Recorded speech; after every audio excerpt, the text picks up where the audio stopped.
Getting back to the role-playing game issue, one of the things I like most about role-playing games is getting to see what it's like to be a person different than myself. So, and trying to portray them accurately. So the amateur acting angle of role-playing games, I'm really into. Who better to talk to than a guy who does professional acting and writes role-playing games about that stuff? So you've got at least 76 listed acting credits on your IMDb. How'd you get into acting? Okay, thanks for that. Great question. Basically, I got into the acting and the movie business starting around 1984. I was 14 years old, and my parents had got divorced back in the 70s, and my mom had moved to LA. And in 84, we moved into an apartment complex in Burbank, California, which turned out to be kind of the mecca of the movie industry. Warner Brothers was there, Disney's there, Universal's right around the corner there. And in that complex was a lot of people that were actors, it turned out. See, that complex was actually used in a lot of filming from all the way back to the 60s and 70s. The apartment building itself, because it was a very unique looking tropical building. So BJ and the Bear was filmed there and all kinds of movies. In fact, there was a movie that was filmed there in 1984 when I was 14. I watched them film this movie. It was called, you may not recognize the name because it's been a long forgotten movie for whatever reason. It's called The Wildlife. It was the unofficial sequel to Fast Times at Ridgemont High and starred Leah Thompson, Eric Stoltz, Sean Penn's brother, Christopher Penn, was one of the stars of that movie, and several other people were in it. They filmed that movie there as well for like a couple of weeks. So it was kind of surrounded by this situation all the time of like these actors and things like that growing up there. So later on, when I got to be around 17, 18, around 87, 88, I started getting more into trying to become an actor at that point. Prior to that, I was still always playing D&D when I was 14, 13. I was more into writing computer games and programming stuff back then as well, my Commodore 64. And so the movie thing was just sort of a fun byproduct of the life situation I was in, surrounded by all these people. In fact, some of the people that lived there that were notable character actors from that time period, from the 70s and 80s, you may not recognize their names off the top of your head, but when I tell you their parts, you'll recognize them. So it was Julius Harris. He played in Live and Let Die, the guy with the hook hand that gets Bond on the crocodiles. He lived there. Julius was also in King Kong 77. He was in that. He was in all kinds of movies prior to that. In addition to that, so you're not going to recognize his name, but Clifton James was there. He's the guy that also played in Live and Let Die. He was the country sheriff. That was the guy that James Bond meets. He played the country sheriff in Superman 2 when Zod and them come to that rural town, and he's the get this boy out of here, that character guy.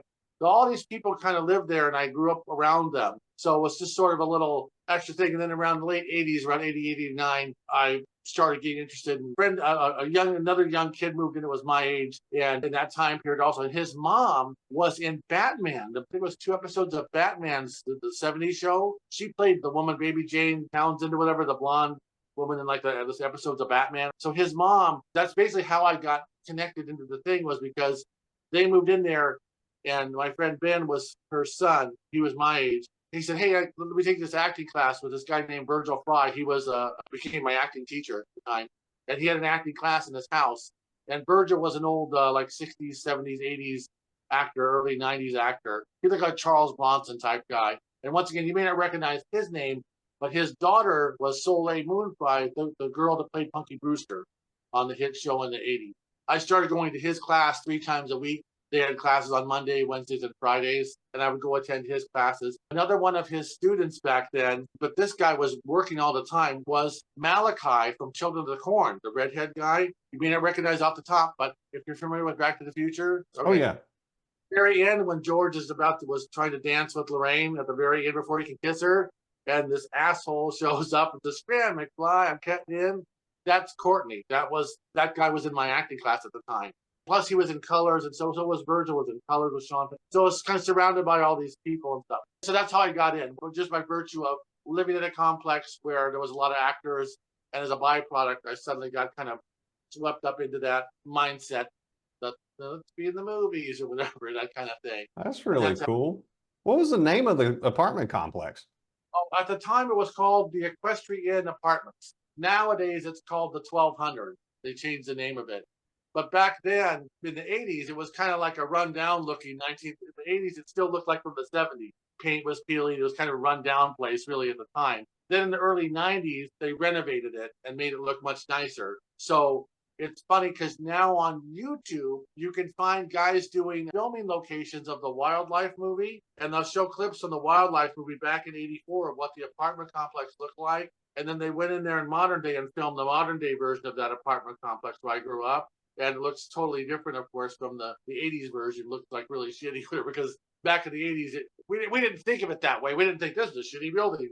It was just reality for us at the time. But when you look back on it now, you know what I mean? You're kind of like, that looked like a shitty apartment complex. That's the thing about growing up in rough environments or growing up poor. You don't know that Right. that's substandard. You don't know any of that's wrong. Reality, That's just yeah. what you've grown up in. Right, exactly. So it's just so funny to kind of see that video. When I see that video, I'm like, wow, that was so much different then. You know what I mean? And in the movie, though, if you've ever seen the Wildlife, they also changed the sign. It didn't say Equestrian Apartments. It says Club Horizon or some kind of weird other name. But anyways, so that's how I got started with all that. In fact, I watched them filming those scenes with Christopher Penn when he was by the swimming pool. They had a lot of scenes. It was like a sort of party. It's supposed to be like a party apartment complex, which in reality it was back then, especially back then. We would every weekend we would barbecue and have beers and go wild, whatever, especially back in the 80s. You know, especially it was even worse, they said, in the 70s before I was there. But in the 80s, it was bad enough, known as a wild place, like a party place. Now it's like cricket, cricket, cricket. No, there's nothing going on over there nowadays at modern times, whether it's all nice and modern, but there's nothing like that going on anymore. So did those parties introduce a teenage Mark to cocaine for the first time, or did you keep it clean? No, not for me. Not there Okay, for that. good. Because I was too young, but mostly it was a lot of beer drinking for those folks. Budweiser was all the time drinking beer, barbecuing, and they probably did a lot of marijuana, I'm sure, at the time too. But I was still too young to partake in that at the time. But otherwise, yeah, it was known as like a wild party place. But yes, that I'm sure that stuff did go on, but I just wasn't privy to it. See, you can have wild, decadent parties and protect the kids at the same time. You can keep it. It's okay. Yes. We can do that. You know, these days, a lot of folks, they don't roll like that. And no, leave the kids alone. And so it's good that young Mark was safe. I'm glad to hear about it. Yeah.